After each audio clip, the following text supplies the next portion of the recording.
بسم اللہ الرحمن الرحیم۔ نبی کریم صلی اللہ علیہ وسلم نے بنو المستلقہ پر جب حملہ کیا تو وہ بالکل غافل تھے۔ ان کے مویشی پانی پی رہے تھے۔ ان کے لڑنے والوں کو قتل کیا گیا، عورتوں بچوں کو قید کر لیا گیا۔ انہیں قیدیوں میں جویریہ رضی اللہ عنہا ام المومنین بھی تھیں۔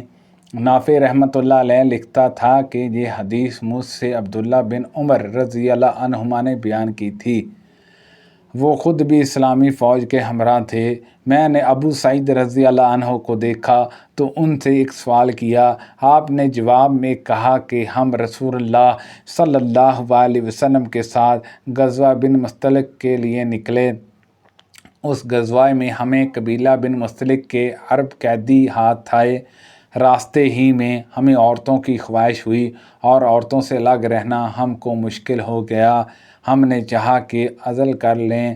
جب رسول اللہ صلی اللہ علیہ وسلم سے اس بارے میں پوچھا تو آپ صلی اللہ علیہ وسلم نے فرمایا، تم عزل کر سکتے ہو، اس میں کوئی قباحت نہیں، لیکن جن روحوں کی بھی قیامت تک کے لیے پیدائش مقدر ہو چکی ہے وہ تو ضرور پیدا ہو کر رہیں گی، لہٰذا تمہارا عزل کرنا بیکار ہے۔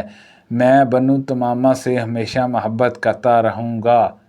دوسری سند امام بخاری رحمۃ اللہ علیہ نے کہا، مجھ سے ابن سلام نے بیان کیا، کہا ہم کو جرح بن عبد الحمید نے خبر دی، انہیں مغیرہ نے، انہیں حارث نے، انہیں ابو ذرہ نے اور انہیں حضرت ابو ہریرہ رضی اللہ عنہ نے۔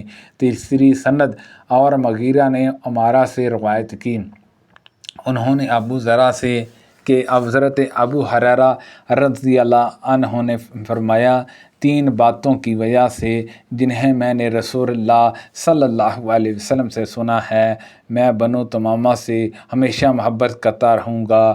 رسول کریم صلی اللہ علیہ وسلم نے ان کے بارے میں فرمایا کہ یہ لوگ دجال کے مقابلے میں میری امت میں سب سے زیادہ سخت مخالف ثابت ہوں گے۔ انہوں نے بیان کیا کہ ایک مرتبہ بنو تمامہ کے یہاں سے زکوٰۃ وصول ہو کر آئی تو رسول اللہ صلی اللہ علیہ وسلم نے فرمایا، یہ ہماری قوم کی زکوٰۃ ہے۔ بنو تمامہ کی ایک عورت قید ہو کر حضرت عائشہ صدیقہ رضی اللہ عنہا کے پاس تھی تو ان حضرت صلی اللہ علیہ وسلم نے ان سے فرمایا کہ اسے آزاد کر دے کہ یہ حضرت اسماعیل علیہ السلام کی اولاد میں سے ہے۔ حضرت رسول اللہ صلی اللہ علیہ وسلم نے فرمایا، جس شخص کے پاس کوئی لونڈی ہو اور وہ اس کی اچھی پرورش کرے اور اس کے ساتھ اچھا معاملہ کرے، پھر اسے آزاد کر کے اس سے نکاح کر لے تو اس کو دوہرا ثواب ملے گا۔ میں نے ابو ذر غفاری رضی اللہ عنہ کو دیکھا کہ ان کے بدن پر بھی ایک جوڑا تھا اور ان کے غلام کے بدن پر بھی اسی قسم کا ایک جوڑا تھا۔ ہم نے اس کا ثواب پوچھا تو انہوں نے بتلایا کہ ایک دفعہ میری ایک صاحب یعنی حضرت بلال رضی اللہ عنہ سے کچھ گالی گلوچ ہو گئی تھی۔ انہوں نے نبی کریم صلی اللہ علیہ وسلم سے میری شکایت کی۔ آپ صلی اللہ علیہ وسلم نے مجھ سے پوچھا کہ کیا تم نے انہیں ان کی ماں کی طرف سے آر دلائی ہے؟ پھر آپ نے فرمایا، تمہارے غلام بھی تمہارا بھائی ہے، اگرچہ اللہ تعالیٰ نے انہیں تمہاری ماتحتی میں دے رکھا ہے، اس لیے جس کا بھی کوئی بھائی اس کے قبضے میں ہو اسے وہی کھلائے جو وہ خود کھاتا ہے اور وہی پہنائے جو وہ خود پہنتا ہے، اور ان پر ان کی طاقت سے زیادہ بوجھ نہ ڈالے۔ لیکن اگر ان کی طاقت سے زیادہ بوجھ ڈالو تو پھر ان کی خود مدد بھی کر دیا کرو۔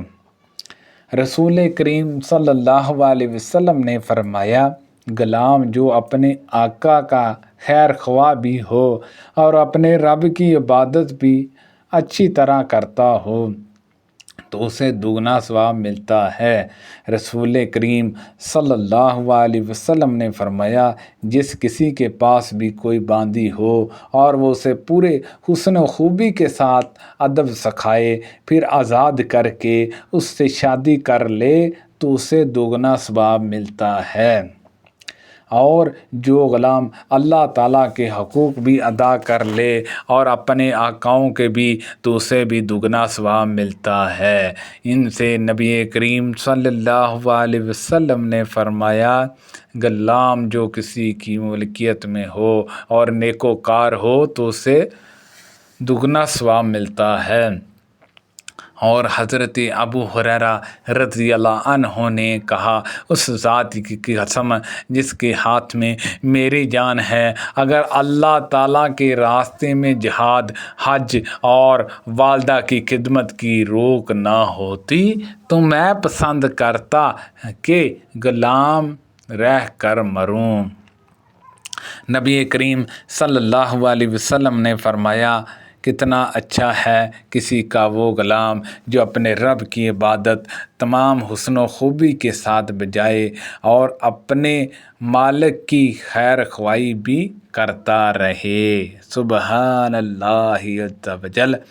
رسول اللہ صلی اللہ علیہ وسلم نے فرمایا، جب غلام اپنے آقا کی خیر خواہی کرے اور اپنے رب کی عبادت تمام حسن و خوبی کے ساتھ بجا لائے تو اسے دگنا ثواب ملتا ہے۔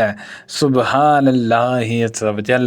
اللہ پاک سے دعا ہے کہ اللہ پاک ان حدیثوں پر عمل کرنے کی توفیق عطا فرمائے۔ اللہ پاک ہم سب کو صحت و تندرستی عطا فرمائے۔ صدقہ جاریہ سے اسے آگے شیئر کیجیے۔ اللہ پاک ہم سب کا حامی و ناصر ہو۔